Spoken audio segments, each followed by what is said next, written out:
us today for our Challenging and Unique Strong Interest Inventory Profiles webinar. My name is Anjane Wright, and I'm the Associate Marketing Manager here at CPP. I'll be moderating today's webinar. Today's webinar will run for approximately 90 minutes. During the presentation, if you have any questions, please submit them to me using the question function in the webinar controls. Cheryl will be pausing throughout the webinar today to answer your questions. Reps from CPP's education team are also in attendance. Jack Powers and Linda Heffer. They'll be available to answer questions as well. As with all of our webinars, today's webinar is being recorded, and we'll be sending out a link to the recording in the next few days. Please note that the PowerPoint slides are not available for our Ask an Expert series. Next slide, please.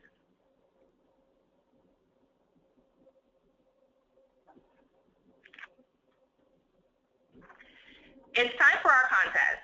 We have a special giveaway this time, which is CPP's popular ebook, Cycles of Success, a guide to career development and assessment insights. We printed a limited quantity, and I'm giving away 5 to the top tweeters for today. Here are the rules. Follow @CPP Education. Use #CPPAAE in all tweets. This is how we can track your tweets. Share relevant and quality content. And lastly, have fun and learn a lot. The contest will end today at 1 p.m. Pacific Time and 4 p.m. Eastern Time. The winners will be announced through Twitter. Next slide. Now, I'm happy to welcome at CPP's Ask an Expert, Cheryl Hollatz-Wisely. Cheryl is the lead trainer for the GS Consultants and provides certification training in the Strong Interest Inventory Assessment. She also facilitates workshops focused on the Strong and/or MBTI assessments. Cheryl teaches both online and on-site at various college and university campuses and for organizations and government agencies all over the U.S. She has used the Strong assessment for more than 20 years and is also an MBTI master practitioner. So please join me in welcoming Cheryl as I turn over the webinar to her. Welcome, Cheryl. Thank you, CPP, and hello, everyone. Today we're going to talk about challenging results on the Strong and what we can do in situations when the interpretation steps aren't clear. It's like a snapshot of personality has been taken, but the image is fuzzy. Challenging profiles include elevated, flat, opposing themes, and all moderate results. I'm also going to offer some ideas and techniques for using the Strong with clients who identify as gay or transgender. This topic comes up a lot in the certification programs I teach for GS consultants, as well as on the LinkedIn group for Strong Interest Inventory practitioners. I am so glad people are asking.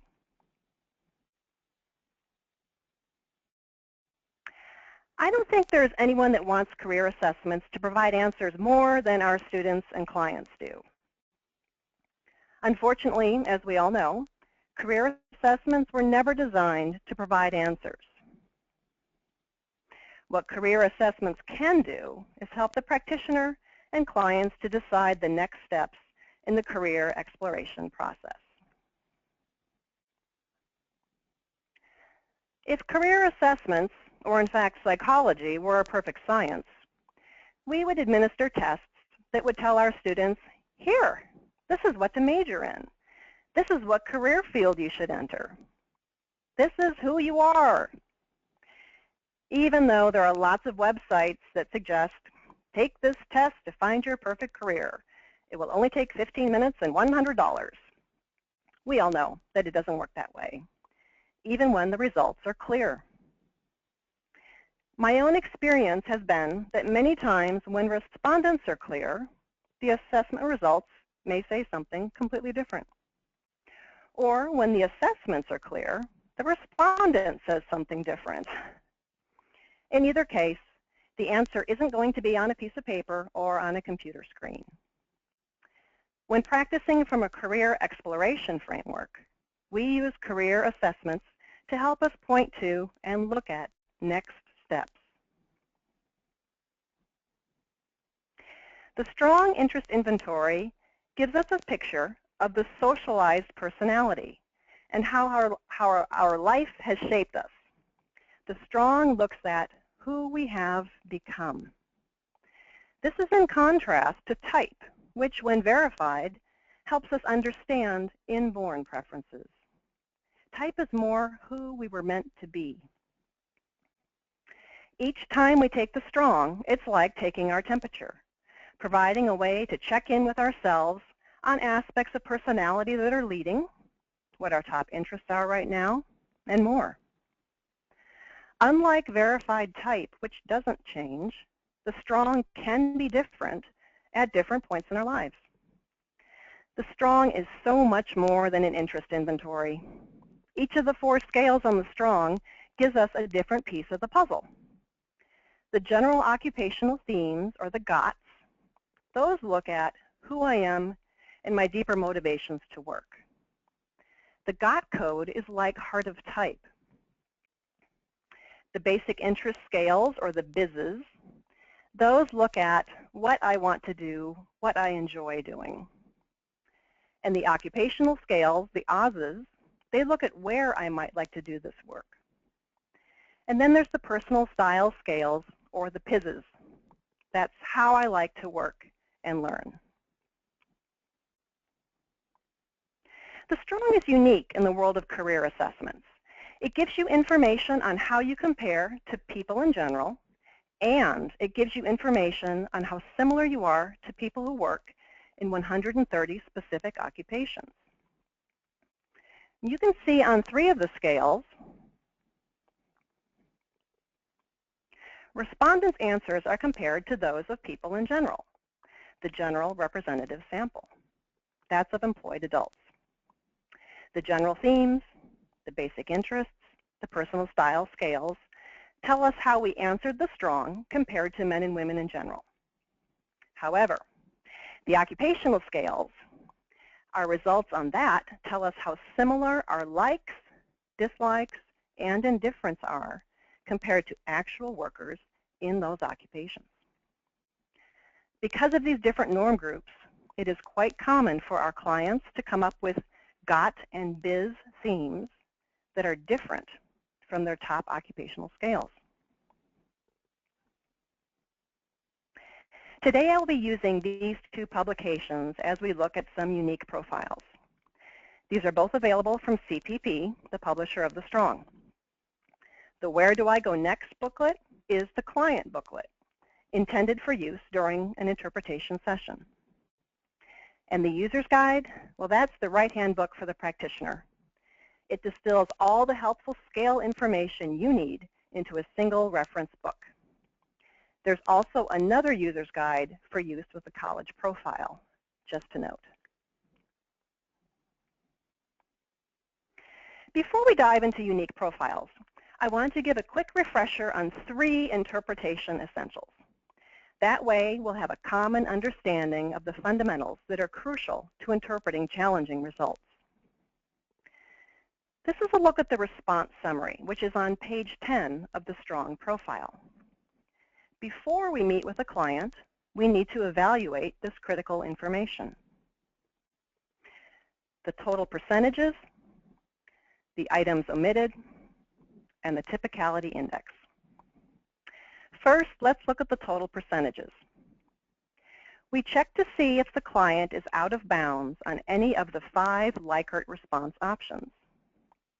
We can see here that this client said strongly like 6% of the time on the Strong. They said like 23% of the time, indifferent 27% of the time, dislike they answered 31% of the time, and they said strongly dislike when they took the Strong 13% of the time.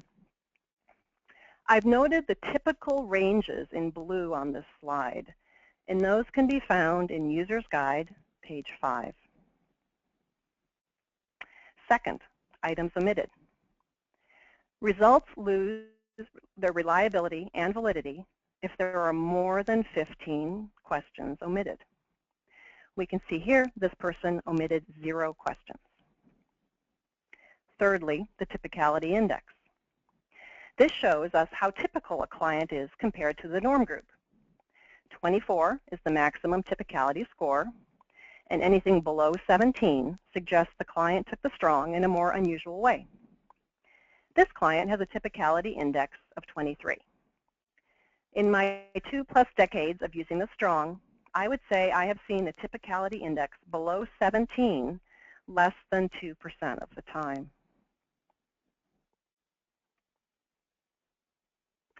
The next interpretation essential I want to mention relates to the interpretive comments.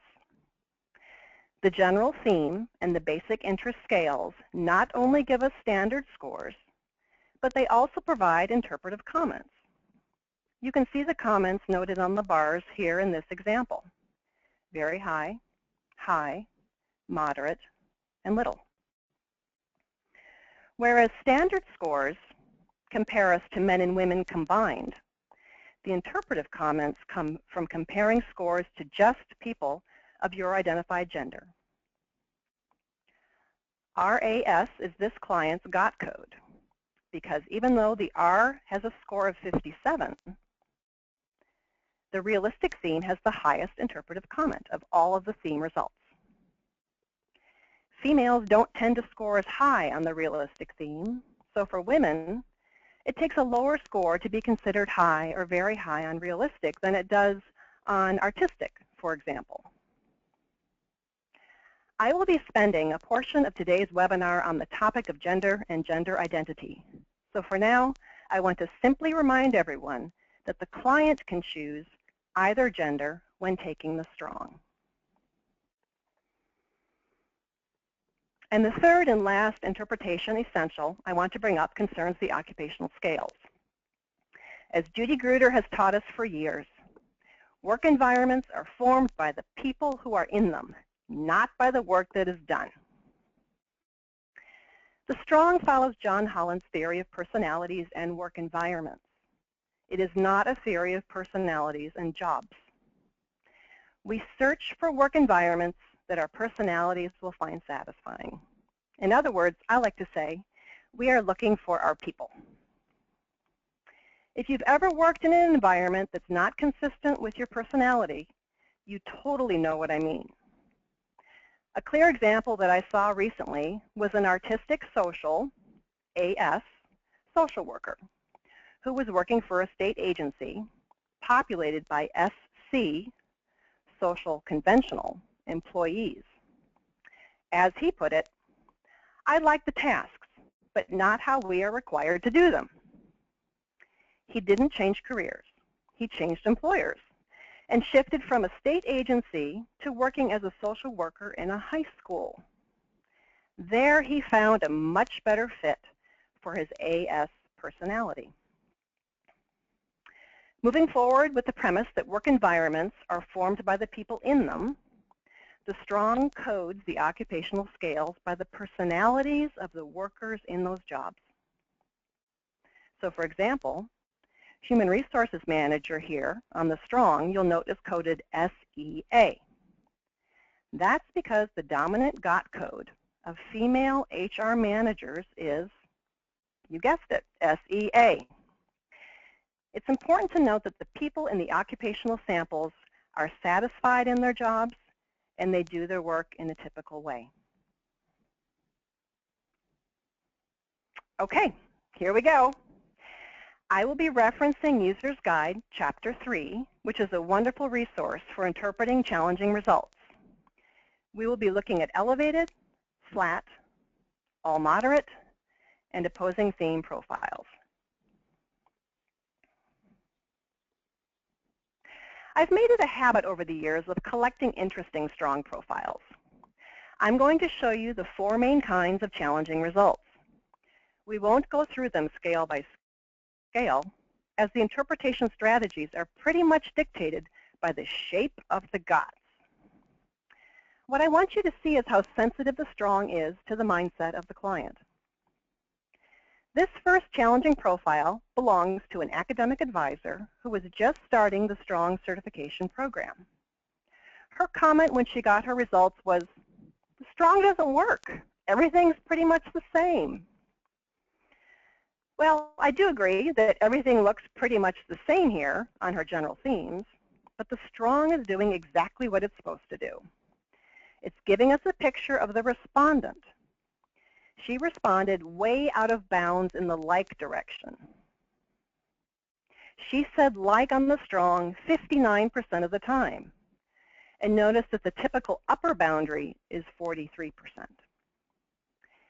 She said she liked or strongly liked almost 70% of the questions. And by putting so many points on the strong, an elevated profile is exactly what happens. After she learned how to dig into the results, she saw how the strong was very helpful in shedding light on what was going on with her. She was newly and happily single and didn't want to rule out any possibilities. She truly was in a place where she felt the world was her oyster.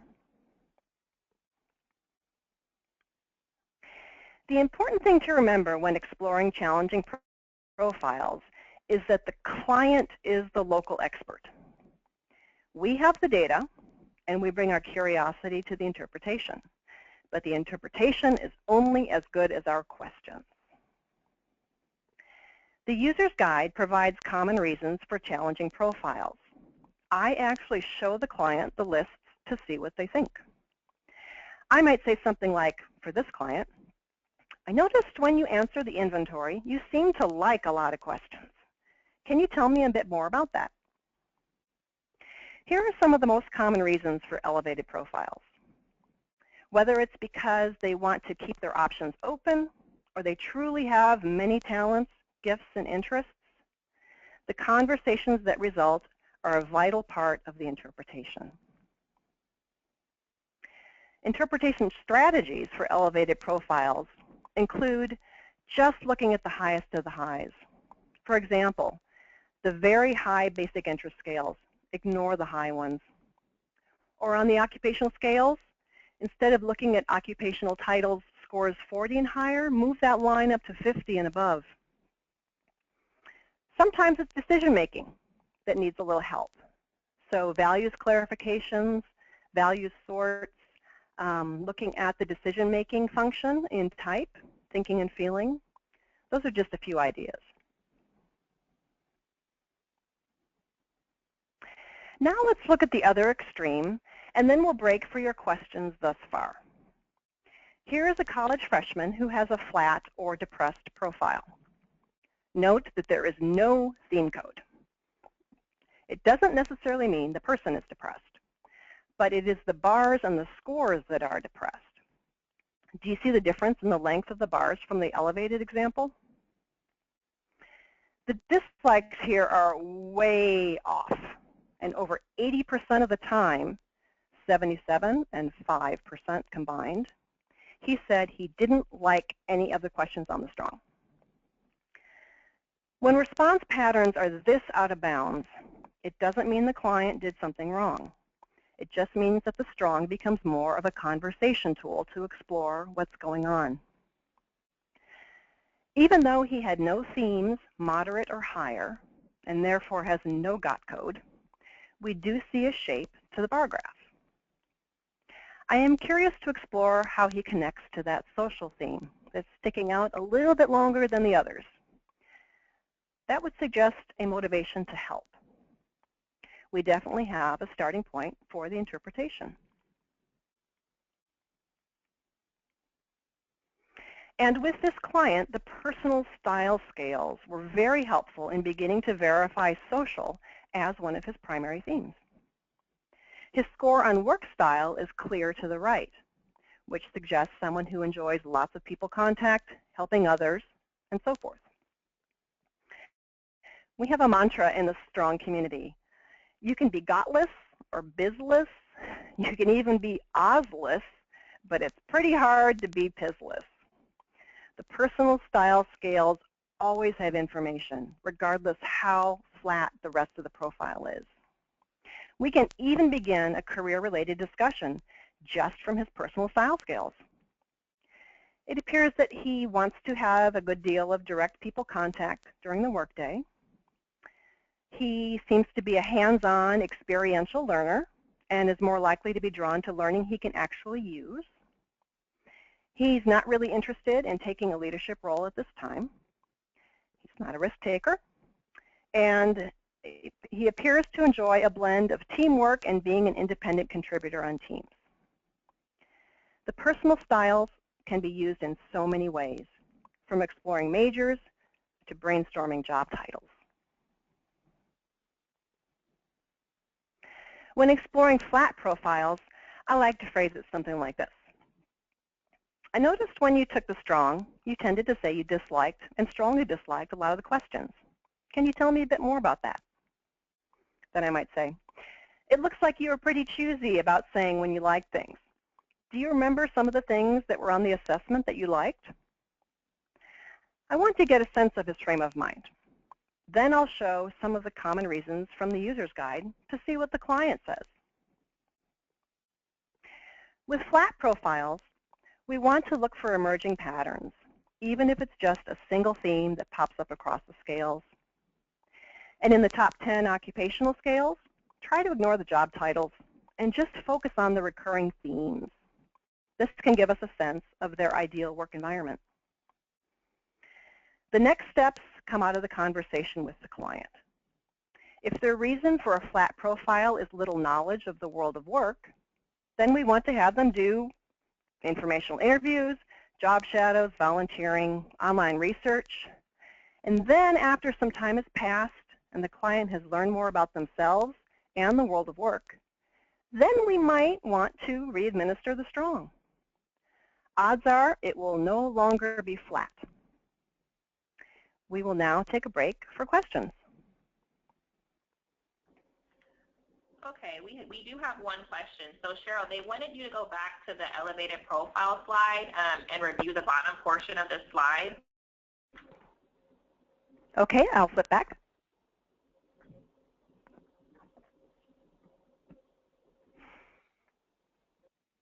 This one? The interpretation strategies, is that correct? Hello? No, I think it was the slide that had the actual slide 15. This one? That had the ranges at the bottom. Oh, yes. Okay. So those ranges that I have on the bottoms of each of these challenging profile slides, those are not printed out on the bottom of page 10 of your results. You get the total percentages. So for this person had 10% time, they said strongly like. 59% of the time they said like. But those percent ranges, those are found in the user guide, page 5. And those are something that you want to evaluate when you take a look at your client or your student's results before they come in. Does that answer your question? Was it about kind of where those numbers came from? Yes. Okay. Okay, another question is, does it cost to retake the strong? We're going to actually talk about that in the next section. It costs if you run a different report. If you want to rerun the results, the same results, that doesn't cost. So it kind of depends on the nuances of, is it being retaken, is it being rerun, and things like that. But we can actually, Jack, do you want to mention that now, or do you want us to save it until the end of the whole webinar? Sure, I'll jump in really quickly just to address it. So like Cheryl said, if you're rerunning a report that you've already run, then there is no charge for that. That's just referred to as a reprint. So there's no charge for a reprint. But as Cheryl indicated, if you are having an individual retake the assessment, to go back through and retake the 291 items, and then generating a new report, you would be charged for that new report. It would not be considered a reprint. That's a new report. And we will speak to the gender implications of reprinting reports in the second half of the webinar. Thanks. Okay, we're getting quite a few questions. So Cheryl, is there any correlation between the PSSs and MBTI types? Well, that's a great question, because both of those are looking at expression of behavior. So type is not only who we are, but how we express our type in the world, right? And the personal style scales is really about that environmental fit with the world. And so you'll especially see on some of the personal style scales introversion and extroversion being manifest. And there is a pretty good correlation between E and I not it's confusing because both instruments have similar themes that they use, but extroversion, introversion on type, and right pull and left pull on some of the personal style scales, there really is a relationship. So there are correlation studies that have been done.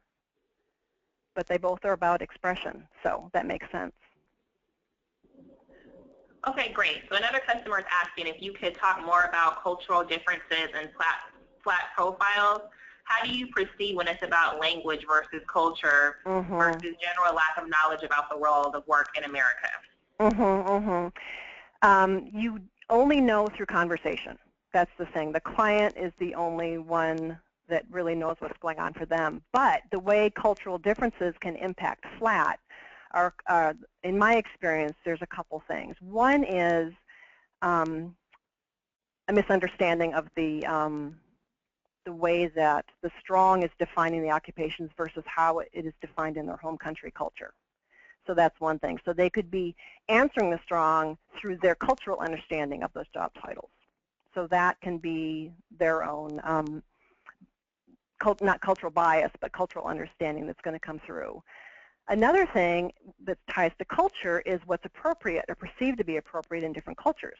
So for example, I might have a young man in my office who comes from the Middle East, and he maybe wants to be an elementary school teacher, but he doesn't feel like, because of his particular family legacy or the kinds of work men in his family have done over decades, that he has permission to do or to be that. And so that can impact his ability to take the strong honestly.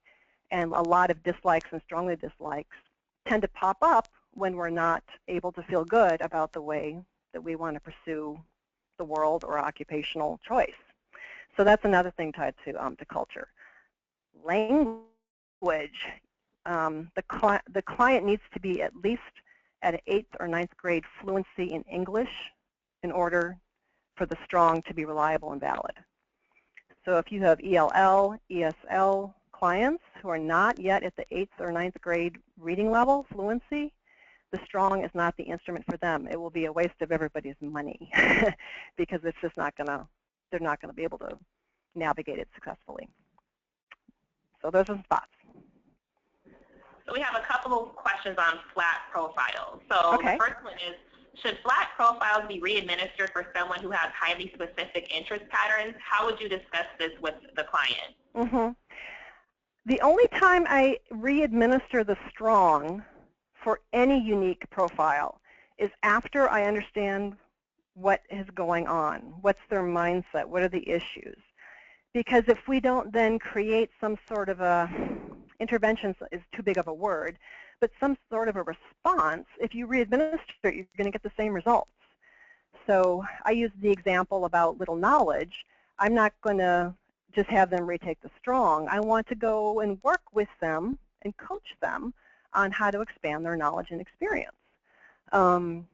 So if you do feel like there's some affective issues going on, maybe the person truly is depressed or has low self-esteem, you're going to need to do a referral if that's, you know, beyond the kind of work that you're qualified to do.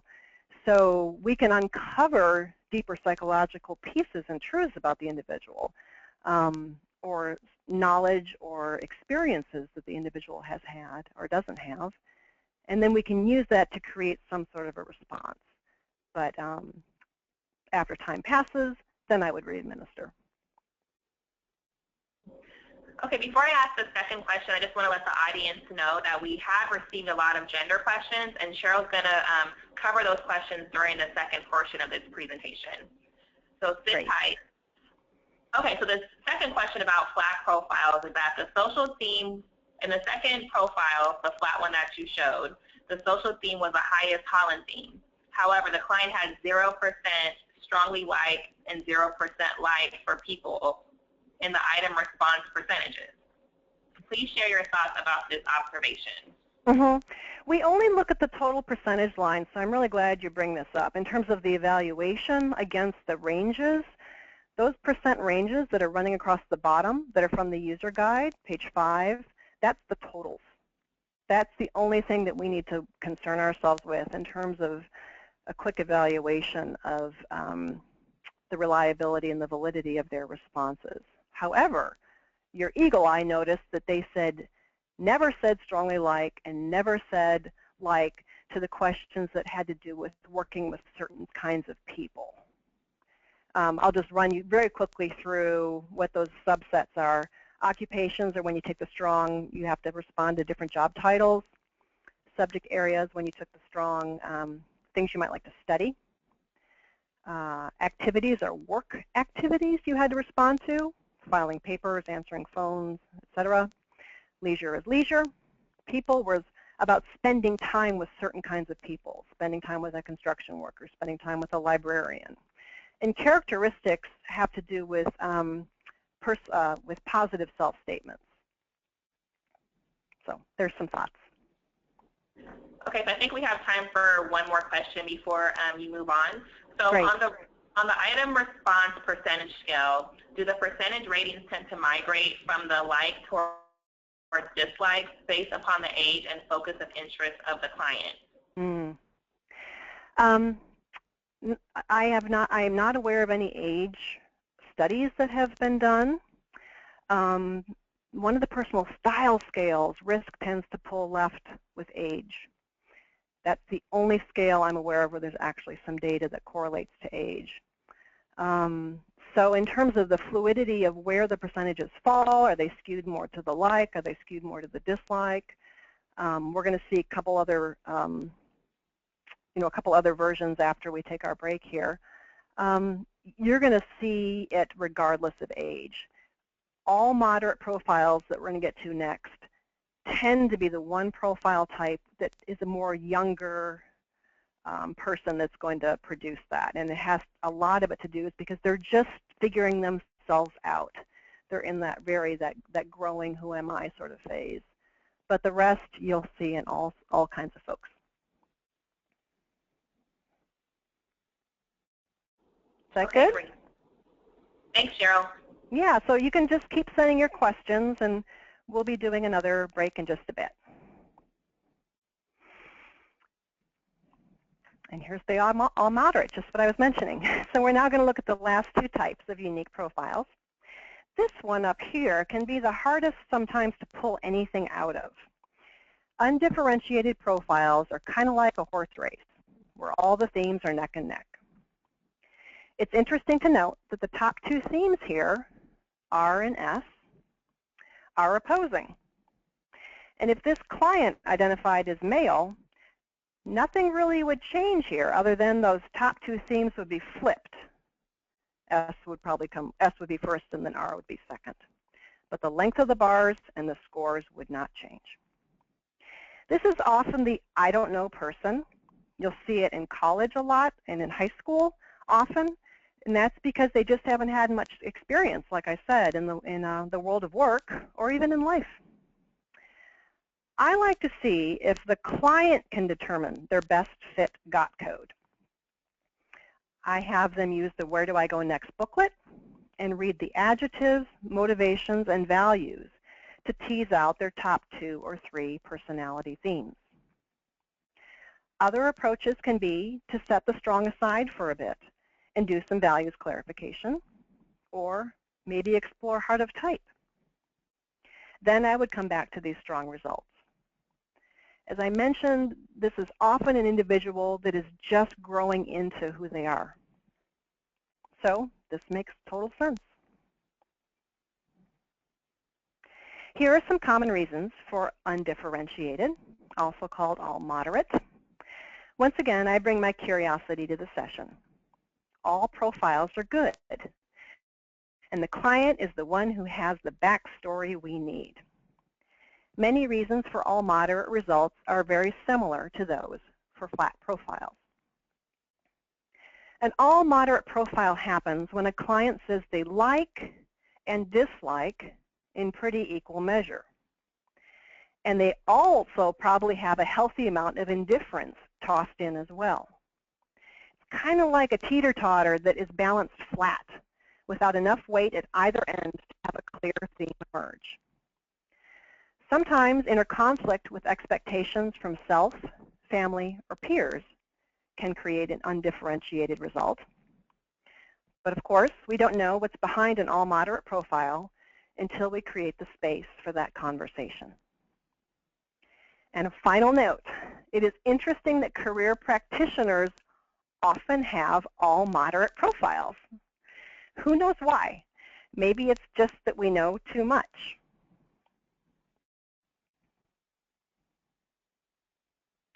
And for our last challenging profile, here is an example of opposing themes. Diametrically opposing themes are a more unique blend as they fall on opposite sides of the hexagon. I've got the little CPP hexagon down in the corner here, and you can see that R is opposite of S, I and E are opposite, and artistic and social are opposite. This client has CA as the first two themes in her GOT code.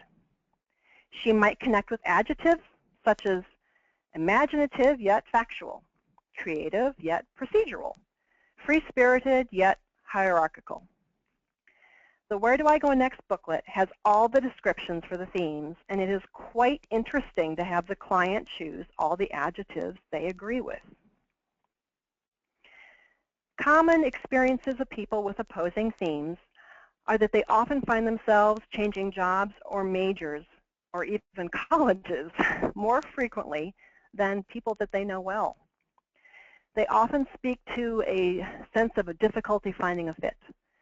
Again, whether it's with major or with work environment, it can also just be with what they like to do, finding an outlet for a hobby that feels like a good fit for them. Some interpretation strategies for these folks. One is to help them look at dividing their interests between work or school and leisure, finding an outlet so that they have work-life balance or school-life balance, but it's spread out instead of happening all in one place. But sometimes you can get really creative and find a job or a major that does combine divergent interests. For example, I had one graduate who I was working with, an alumni, who was an accountant and also had very strong realistic and social interests in him. And so he does volunteer coaching, which is obviously very hands-on, and it's also very helping. So he was able to weave together kind of very unique profile in that way. I have to say it that I really enjoy it when a client has a challenging profile. The conversations I find are richer, the problem solving for me is much more interesting, and the client can't believe how much they learned about themselves from what they thought was just going to be an interest inventory.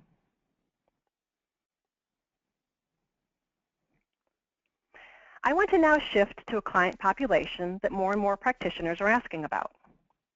Our gay, lesbian, bi, trans, and queer clients and students have always been here, but folks are becoming more comfortable identifying themselves as such. And this is generating lots of great questions. The rainbow flag on the slide represents the diversity of gay, lesbian, and bi individuals all around the world. The transgender flag might be one that is new to many of us. The stripes include pink and blue, traditional colors for girls and boys, but the stripe in the middle is white to honor those who are transitioning, are intersex, or consider themselves gender neutral. We want to be sure the client understands when they take the strong, they can indicate the gender with which they identify. Most gay, excuse me, and trans folks have a gender with which they identify. As for the Q in GLBTQ, that is the queer umbrella, which includes all those who identify off the gender binary. A gender binary is an either-or view of gender and uses language of male-female. Queer folks include many different identities, including genderqueer, gender neutral, gender fluid, third gender, androgyny, and there's more. The strong does use gendered research, but as I will show you, there are ways for us to help our clients see that the strong works for everyone. The bottom line is this. When a client comes out to you as gay, trans, or queer, you'll want to provide additional time if needed before they even take the assessment.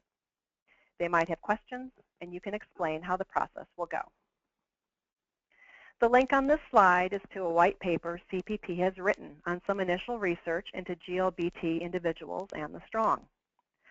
I've put this link on one of the last slides in today's webinar as well. In 2012, a great addition was added to CPP's online assessment platform, Skills One. We can now run both gendered reports for our clients so that we have the whole universe of results. Here you can see for Sue Smith, the toggle is set to F for female, but I can now just switch the toggle and reprint the report for the M gender. There is no cost to rerun a report on Skills One. And speaking of Skills One, there are some upgrades in store. Jack, do you mind taking a moment for an update? Sure. Thank you, Cheryl. As Cheryl just mentioned, we are actually going to be upgrading our Skills One system, our Skills One platform, to a new online scoring platform called Elevate. And everybody will be receiving more information regarding the new Elevate platform. But for the time being, I just want to assure everybody that you will also be able to rerun a report based on the opposite gender, just as you have been able to in Skills One at no additional cost.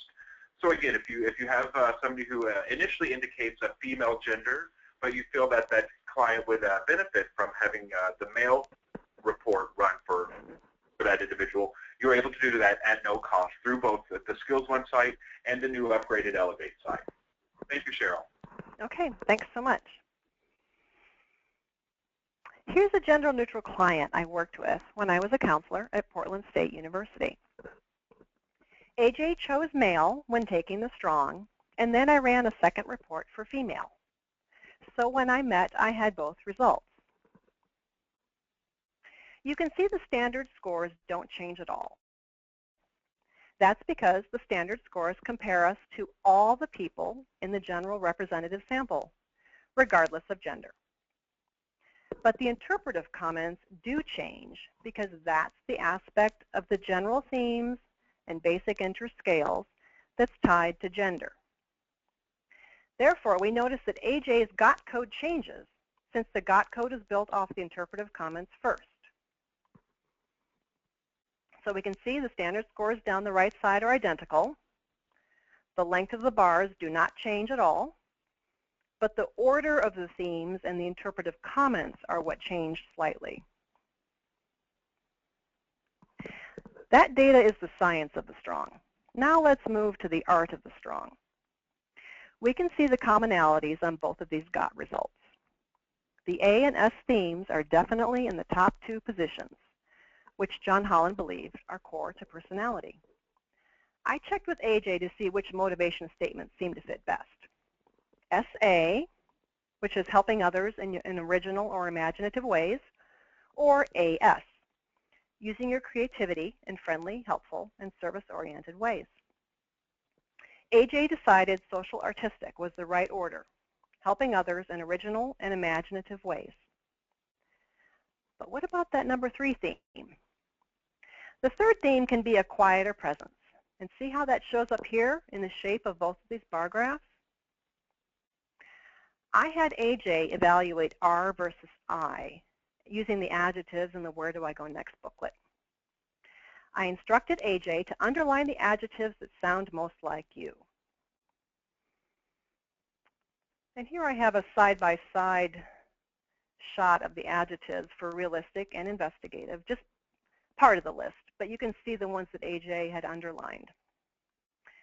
AJ connected slightly more with the R adjectives in the booklet, but didn't feel that either theme was core to personality. I explained that Holland believed the number 3 theme is often quieter in us and maybe more connected to our current environment, interests, and activities. I like to think of it more as the seasoning in our lives right now. And that third theme is the one that changes the most over time as we grow and experience new things. Realistic and investigative are adjacent on the hexagon, meaning they naturally share qualities in common, so that's interesting to note. I said we would continue to look at the third theme as we moved through the results to see what patterns emerge. Here are AJ's top 5 basic interests generated for each gender. They're almost identical except for the number 5. We see counseling and helping on the male-generated one and writing and mass communication on the female. S is the prevailing theme, and we do see a little R peeking in on both. And off to the right, you'll see that even the 3 areas of least interest are almost identical. The personal style scales don't change at all because they're already run against the full male-female sample. I have noted AJ's standard scores for the personal style scales off on the lower left side.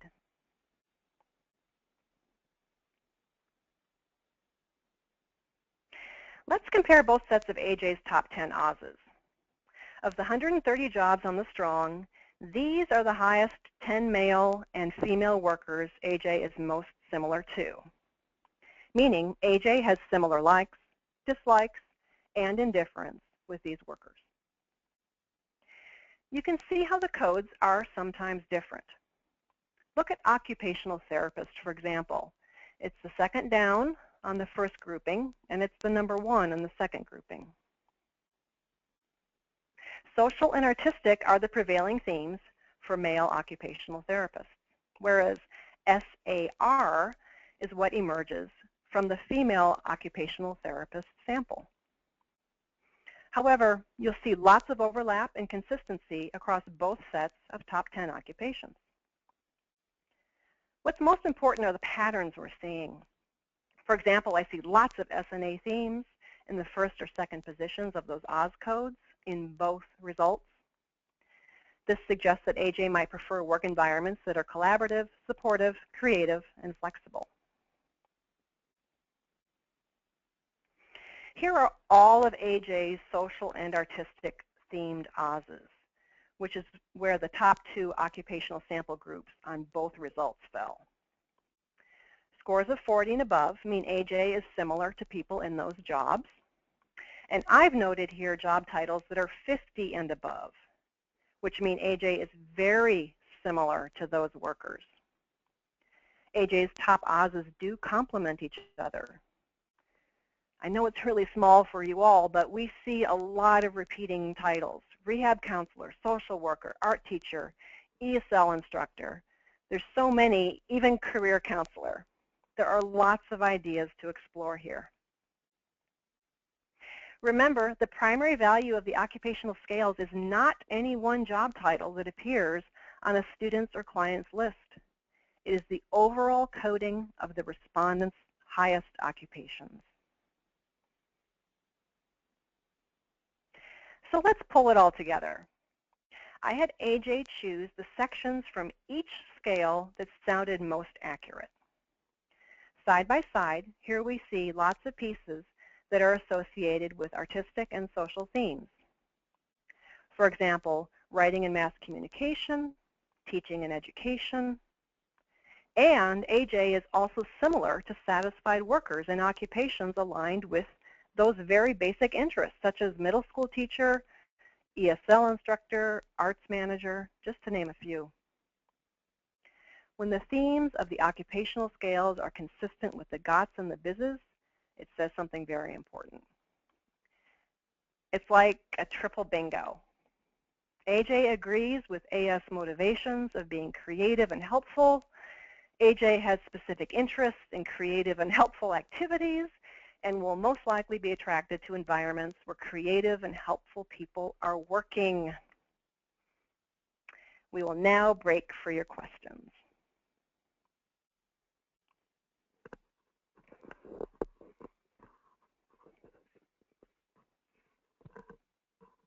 Are you there?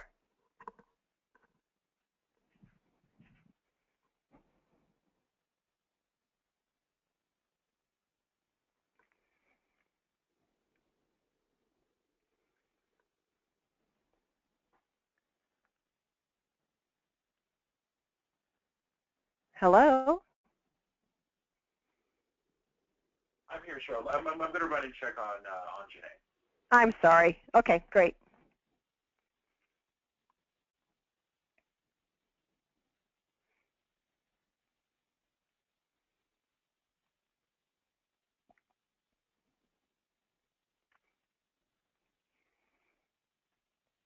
Thanks, everybody. Sounds like we might have. Hi, Cheryl. We were disconnected. Okay. Yeah, okay. Hi. Hi, sorry about that. So we have quite a few questions that came in. Great. The first question is, what are some effective strategies for handling challenging profiles in class presentations where individual interaction is more limited? Of course. Yeah. Yeah, it's a really good question, and a lot of us do trainings in classes and workshops.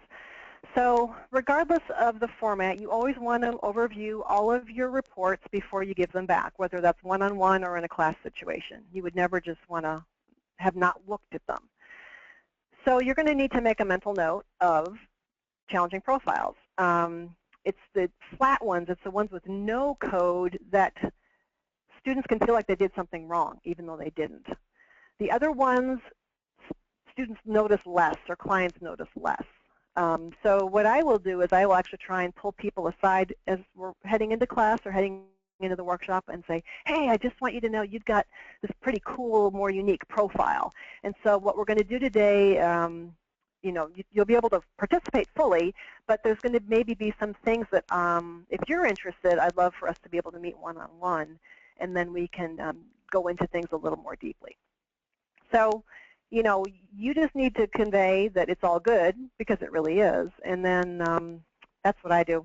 I'll have people kind of do a best fit got code exercise anyway in a workshop or class, so that really helps out people who have no got code, and the people with elevated profiles are going to be like, woo, I love everything.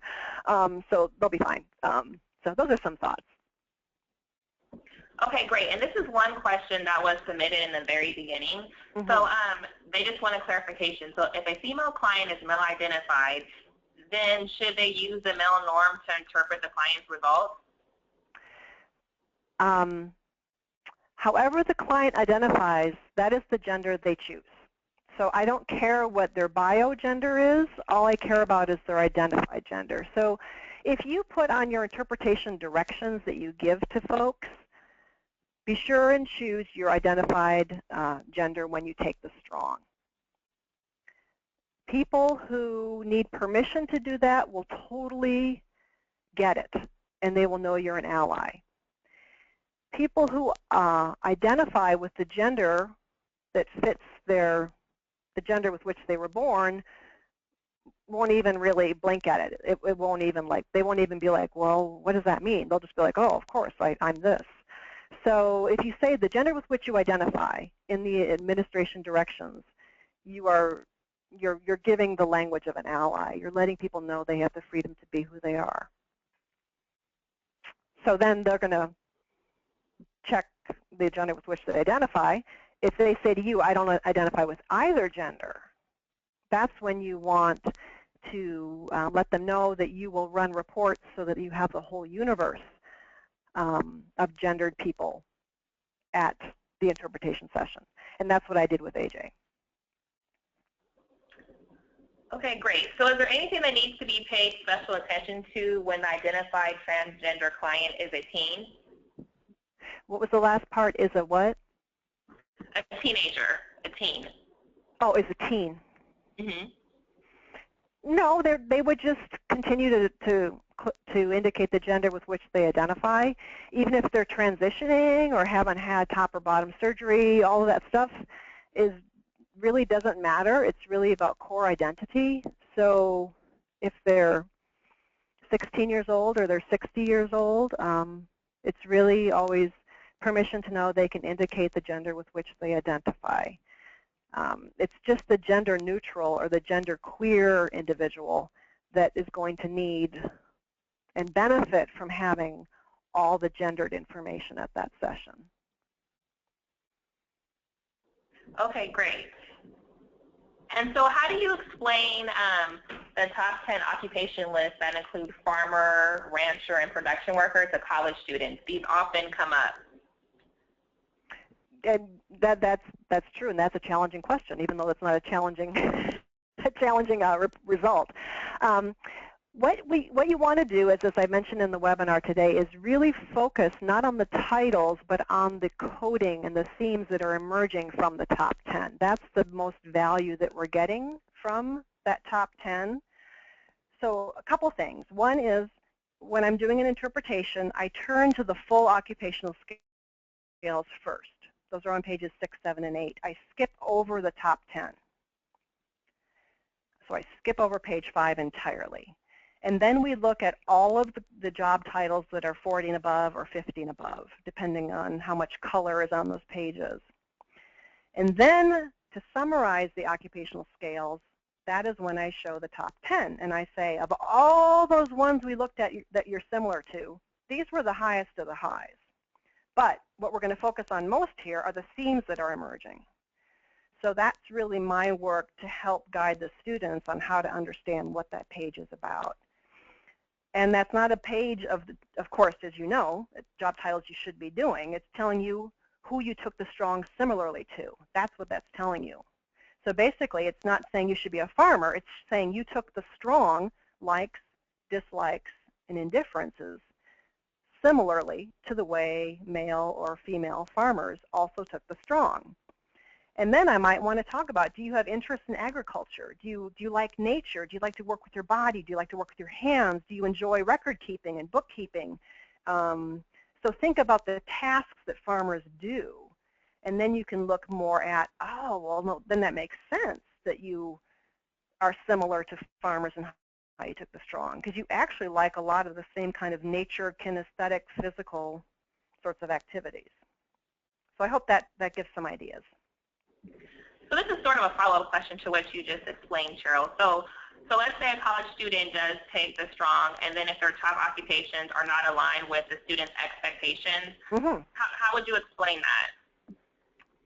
Well, I would need to see where the basic interest scales fell, because if they have both interest in areas as well as similarity to workers in certain areas, that's really important information, you know.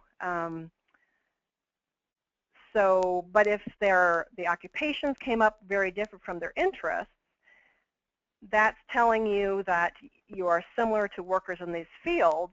But if their interest areas are more in line with what they're thinking about for themselves, I get really curious about that, because I would wonder, wow, you're actually also similar to people in these fields. What do you know about these fields? Are they curious that they are similar to financial analysts? Are they curious that they're also similar to, you know, occupational therapists? So each scale is interpreted separately, but then you also need to pull back and look at the patterns.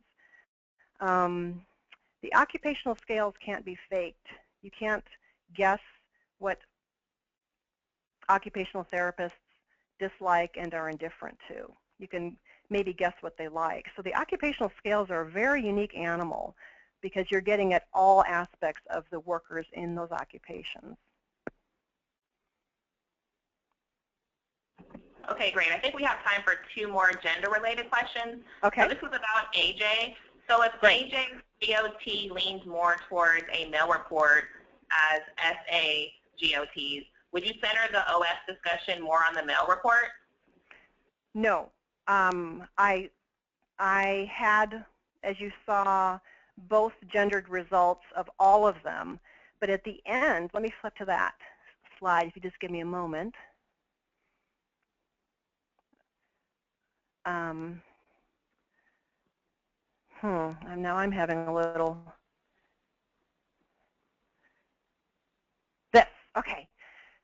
So I had all of them side by side, and then I let AJ choose of all of these conversations we had, which sounded like a best fit to AJ.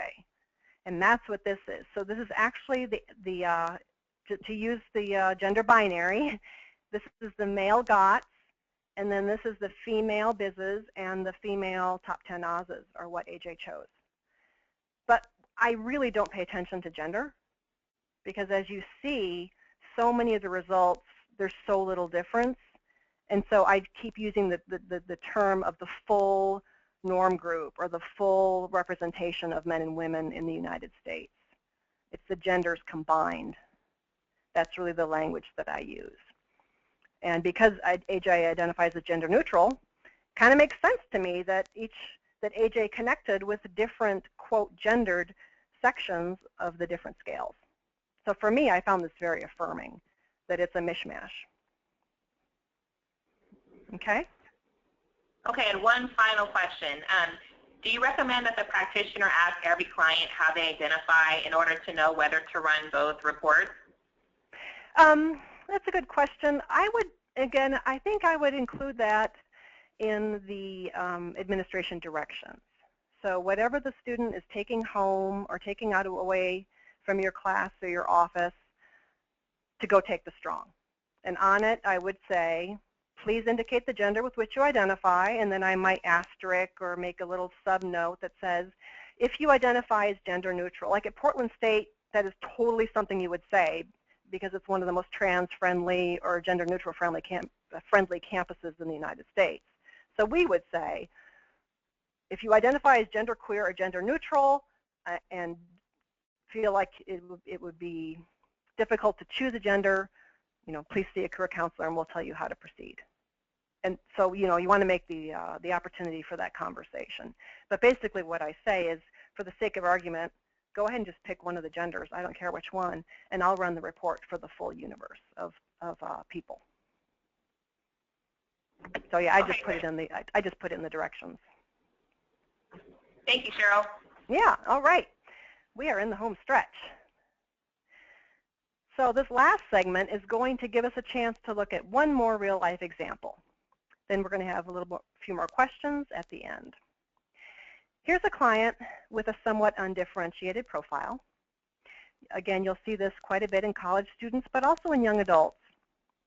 This student is a psych major, is involved in several student leadership groups, and has thought about psychology as a career, but was not enjoying classes in her major. Let's see how this dilemma plays out in her results. On this slide, we have an overview of the student's GOTS, along with top BISs and AUSs. The first thing we look for is the consistency of the RIASEC coding across these themes, across the scales. We can see here that E and S are the themes that emerge most on the GOTS. We also see a lot of S and E on the top 5 basic interests. And as we scan the coding for the AUSs, we are also seeing quite a bit of S and E. Let's now look more closely at the GOT results. Her reported GOT was ESA, but actually it could be any combination of ES, A, and C. They're all within 5 points of each other and have the same interpretive comment. Moderate. Looking at the data, the top 4 themes are essentially a statistical tie. I had the client look into the tied themes, and she determined ESC as best capturing her personality. Using the Where Do I Go Next booklet, she connected with the adjectives such as persuasive, assertive, understanding, efficient, and organized. The highest basic interests seem to support the ES themes as well. All 5 of the top BISs are high compared to women in general. And we see her psychology major coming through here in those social sciences. Also her interest in counseling and helping. So she does seem to have top interests in line with her major, but she isn't enjoying her classes. Definitely something to talk about. Her results also showed 2 other high basic interests, politics and public speaking, and finance and investing. So I've added those here. Now let's look at the relationship of the top 10 AUSs to the BISs. This is at the root of interpreting the strong results, and the secret is in the scale construction and the norming. I alluded to this in the last question. That go in one more time into it.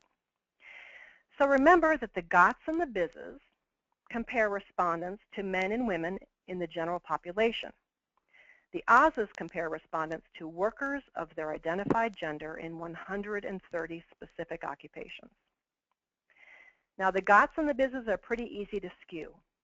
They have very high face validity, and they reflect what you think you're interested in. For example, if this student wanted to make herself come across as a leader in her results, she could say that she likes the questions on the strong she thinks leaders would like. And that, in turn, puts points on the enterprising GOT and her management biz, just for example. However, the Oz's are impossible to skew. That's because you get points anytime you answer the strong the way people in that occupation took the strong. For example, you might be able to guess what financial managers like, but we don't know what they're indifferent to, and we don't know what they dislike. You get points for matching all responses on the Oz's. So let's look again at the themes that are emerging in her occupational scales. We can see E and S repeated. And then when I went into the full 130 job titles, not only did I see a lot of E and S, but I saw a lot of C. It's very important to not only look at the top 10, but all of the 130 Oz's, wherever a client comes up similar. When exploring major or career, the key is to see where the BIZs and the Oz's overlap. I'm going to say that again. The key is where the BIZs and the Oz's overlap. I think we're seeing here the most overlap in the management, sales, and finance BIZs. Do you see how those are reflected in some of those top occupational scales? Those broad areas of overlap became her homework for next steps. She wanted to explore new ideas. Even though she's interested in counseling and helping, she is not similar to women who are working in counseling and helping fields. That doesn't mean that she can't be a counselor or pursue psychology, but the strong results gave her some great new ideas and information about herself. This is a simple worksheet she filled out and used as a filter for her next steps research. This is a modification of the 4 career questions worksheet, which you can find in the back of the user guide.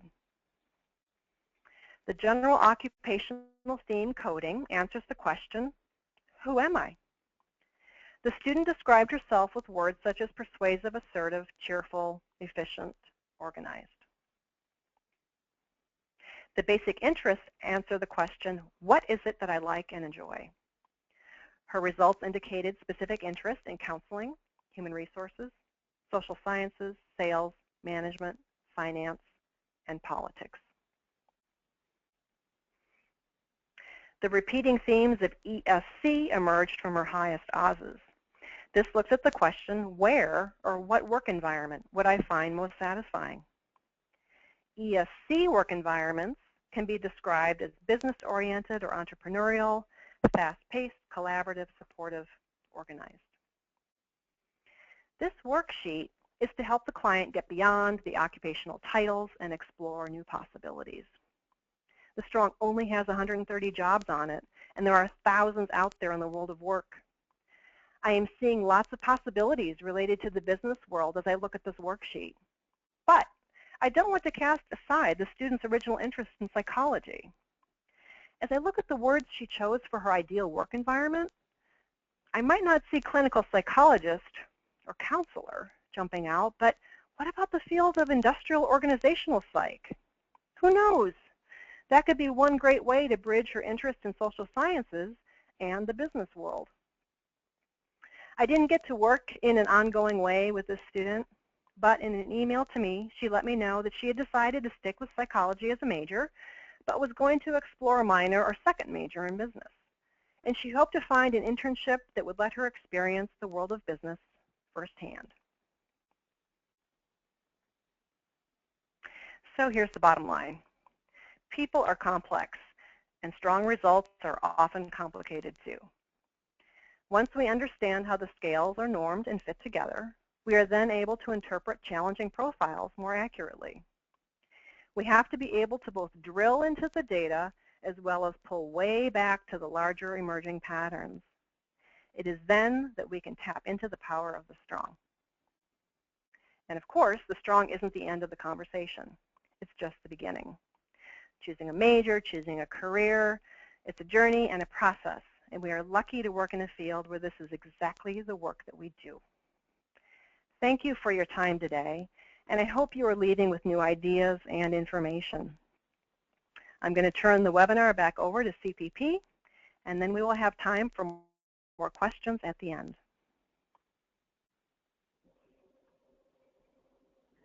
Okay, great, Cheryl.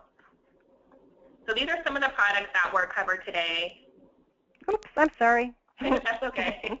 These are some of the products that were covered today during the presentation. So they're available on cpp.com. So where do I go next? And the Strong Interest Inventory User's Guide. Okay, next slide. This is just a little bit about what GS Consultants has to offer. We do online certification in the Strong, and we also do it in person every June in Tahoe. And we do online MBTI certification focused for educators and career counselors. And there is a Strong Practitioners LinkedIn group, so hope you will join us. Okay, we invite you to connect with us on cpp.com. These are all of our social media channels, so make sure you follow us to keep up with the latest news, tips, and advice from our team of experts. Next slide. So we are running a special promotion for our webinar attendees. So if you spend $250 or more, you'll receive a Strong Reassess hexagon poster. Make sure to use promo code AAE1215. The offer will expire on Thursday, December 31st. And this is not valid on previous purchases with other promotional offers or on international orders. It is also limited to one per customer. Please note that when you place your order, the complimentary poster will ship after and separately from when you purchase your products. Next slide.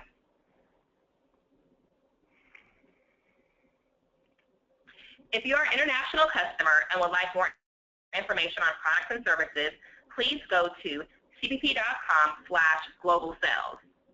If you haven't done so already, please check your email preferences by visiting cpp.com/email-prep.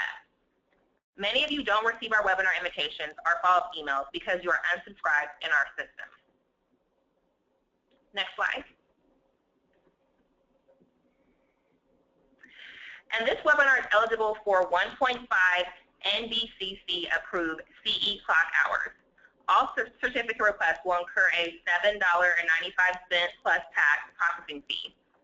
In order to qualify to purchase a certificate, you must meet the eligibility requirements as noted on the screen. To be eligible, our system must show that you attended this live webinar for 1 hour or longer. The system will automatically track attendees by email and screen viewing time. If you are calling in and not viewing this on your screen, you are not eligible as our system does not track phone calls. Next slide. Okay, so let's get into some Q&A. So we did receive a lot more questions. So Cheryl, the first question is, many students ask why there is a gender differential within the Strong. They would prefer to be compared to the general population. Several have suggested that this differentiation reminds them of gender profiling and may restrict people from a gender-blind comparison. Do you have any thoughts around this? Yeah. Well, I totally get that initial impulse because it really wasn't until I understood the research of the Strong that I understood why it's still gender separated. But I hope you've seen from the AJ example that the difference between the genders in terms of the way the reports come out are fairly small. And as the Strong is renormed approximately every decade, it's one of the, well, it's the only instrument out there that's a career instrument that is kept alive and that is always being renormed against the general population. As that renorming has been happening roughly every 10 to 15 years, the average scores, the standard scores of the norm group do and are changing. The occupational scales, though, still come up different for the genders. So, for example, with the most recent occupational scales that were just updated in 2012, So let's see, we've got sociologist. Female sociologists come up IAR, and male sociologists come up AI. I'll just pull out one more here. I'm just looking at tables right now. So let's see here. Dentist, male dentist, IRA, female, IR. So there are enough statistical differences between the genders that warrant gender-based information. The strong just reports what is. It doesn't create a gender separation. Jack, I don't know if you want to speak to kind of where research is right now with the new norming process, because the last time the general representative sample was renormed was in 2004. So we're definitely due for another look at the U.S. population. But as long as differences come up in a statistically significant way between the genders in the GRS, in the general representative sample, the strong will continue to report that, because the strong is just empirical data. It doesn't interpret the data, it just generates and says what the data is. Thanks, Cheryl. I think you encapsulated that explanation really well. That's exactly it. So long as the data still show that there are differences between the gender, the strong is going to continue to reflect that. And I remember when you had AJ's occupational scales listed up there for both the female and male responses. I can't remember which one it was, but there was one of the occupational scales whose occupational scales theme code were actually fairly divergent, even more than the sociologist that you were listing just a second ago. But one of AJ's occupational skills, I saw that there were some pretty significant theme code differences between the two. And again, that just points to that the empiricism of the strong and showing that there like females and males do respond differently. Right.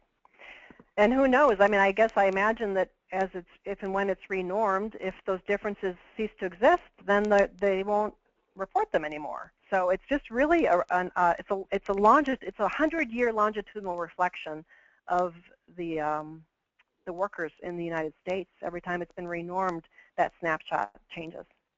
Thanks for the question.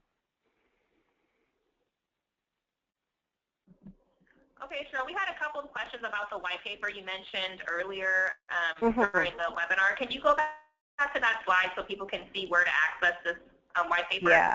Yeah. There it is, at the bottom of the CPP one. So it's cpp.com/PDFs, /LGBT_TB_TB_021014.pdf. It's kind of a boring URL. You spiced it up. Yeah, Cheryl, and an easy way for people, because it is a clunky URL, but you are able to navigate to the strong product page on cpp.com fairly easily. Just by going to cpp.com and under products, you'll be able to select the strong. And then on that page, there is a link to our strong technical briefs, in which this is one. This is the LGBTQ technical brief. So if people don't want to write down that URL, they are able to navigate to it fairly easily by going to cpp.com and then selecting the strong under the products navigation bar. Thanks. Okay, so we received 2 questions about mental health and depression. So is it possible to get an accurate, strong interest inventory results from a student with mental health issues such as manic depression? And how would you approach a situation of working with a student that discloses that they have a mental health disorder? Right. Well, the strong is a restricted psychological instrument, meaning that it actually is considered a psychological instrument by the American Psychological Association, but it's not a clinical instrument. It's not like the MMPI or instruments that are used for diagnoses. So it has its very unique place in psychological instruments in that it gives us a look into the psyche, the psychology, the frame of mind of the individual, but it's not to be used for diagnosis or in a clinical sense. Now, using the strong with people who live with mental health issues, that's a separate conversation. The strong will reflect their frame of mind, the place that they're in their lives right now when they take it.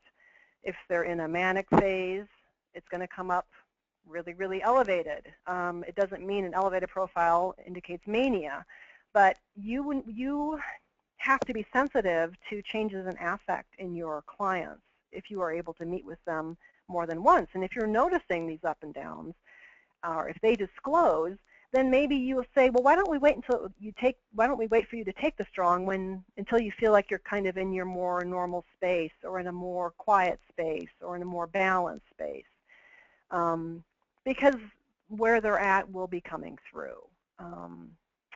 So those are some initial thoughts. The strong can be used with any population, but if we're dealing with extremes in mental health, or unmedicated or unsupported mental health issues, I don't know that the strong is a great instrument for them right now, because it's probably not going to reflect their best self or their most accurate self.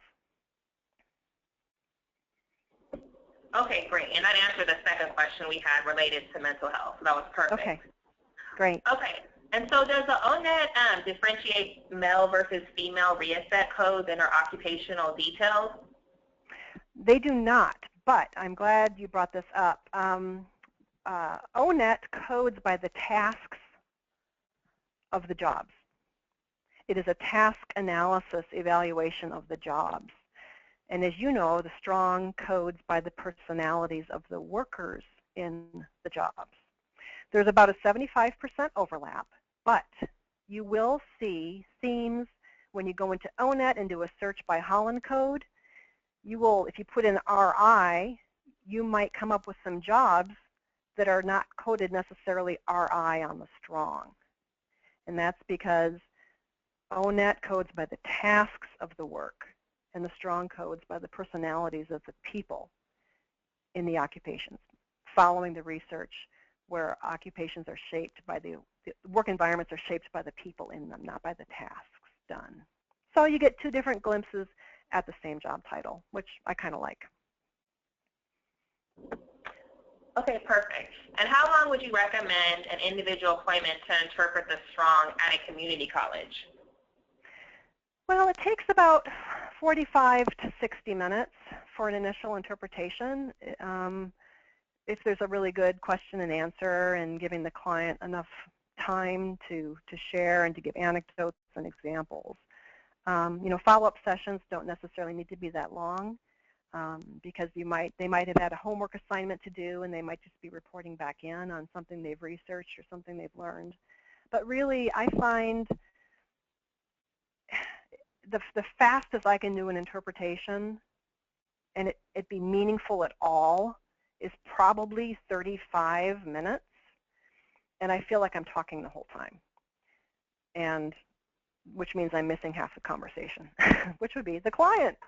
So 45 to 60 minutes would be ideal. Okay, great. And then what interpretation suggestions can you offer for clients who have been removed from a career for which they cannot return, like athletes or military, and they are having a difficult time making a mental transition? Yeah, the strong is such a great instrument. It's such a great instrument because it reminds us of who we are, the GOT code. It reminds us of what we enjoy, what we like, the business. And the occupational scales might come up showing exactly what we just left, because that is who we are most similar to right now. So in some ways, I don't even care about those job titles. I do care about the themes that are emerging. But looking at who am I and what do I like, who am I and what do I enjoy, who am I and what makes me happy, GOTS in the business, the GOTS in the business, the GOTS in the business. Really, that's where I would spend most of my time, in using the basic interest scales to explore new opportunities and new avenues. Personal style scales then come around the back side of how do I like to work and learn, how much people contact, how much team contact, how much leadership. So in my mind, the Oz's really recede to just some background noise, because they're really going to be coming up saying exactly what it was you were doing, but that's because that's what you've been doing. So you're similar to those people. I mean, you know, new ideas will pop up, but you're really wanting to kind of start over and go back to a clean place, and that's going to be more the gots and the bizzes. Okay, great. And then what is the benefit of incorporating the gender component into the strong? Why is it incorporated at all? Well, I think I answered that because that's how the research is still showing that there's significant differences enough of the time between the genders that they're reporting it out differently. When I am doing an interpretation, I don't sit there and use gender language the whole time. You know, I make it clear that the standard scores compare you to both men and women in the general population. The interpretive comments interpret your score just against your gender. So I want to make sure people understand where the data is coming from, but then the conversation itself throughout the interpretation is not gender-based conversation. It's really asking my questions, asking for examples, getting their input, getting their ideas. But because there is still gendered information in the strong, it's important that we articulate the basics of the data. Okay, perfect. And this question is for Jack. Jack, is CBP considering a Spanish version of the online college major version of the strong? That's a great question. I don't know the answer to that, honestly. What I can do, if you can, the person who's posed that question, if you could send your email address to Anjane, I will contact my research department and our publishing arm and get an answer for you. Okay, thanks, Jack. And we have two MBTI-related questions. So the first one is, what do you think about using the dominant and auxiliary functions of the MBTI with challenging profiles? Basically using the intersections of interest and dominant auxiliary function factors for further exploration. Mm-hmm. And by, so, I mean, that's getting into heart of type. And I think that is the most, you know, for everyone else who's listening, that's those middle two letters in the type, quote, code that people are using and verifying in their work with type. I think heart of type is key, because that, again, is it's the operating system of who we are as people, which totally dovetails into the first two themes of the GOT code, which in theory is the who am I and what motivates me. If those two line up, if the who I am, who I was meant to be, and who I have become are the same, that's great. If they're different, it can be like, wow, well, of course you're feeling undecided. Of course you're feeling some conflict. You make sense.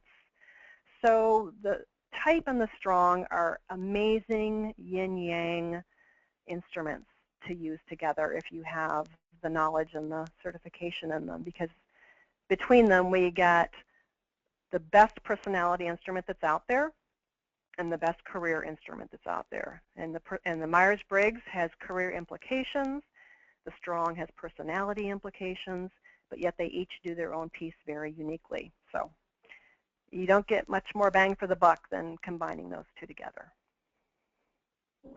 Okay, and one last question before we wrap up. So Cheryl, can you share some books or resources that we can read to learn more about the correlation between MBTI and the PSSs? Wow. Well, you know, I don't have any resource materials here right in front of me. I don't know if there's some technical briefs that's available on CPP. I do know that if you go to, I don't know if you're a member of NCDA or any of the Career Development Association organizations, or with any of the type organizations, but there are going to be articles, papers, master's theses, PhDs. There's all kinds of research that has been done on the two instruments. With my setup right now for today's webinar, I do not have any of my kind of additional resources right at my fingertips. I'm sorry about that. Really sorry about that. Do you know of any CPP technical papers right off the top of your head that people can get to in terms of links, folks at CPP? Yes, I do actually, Cheryl.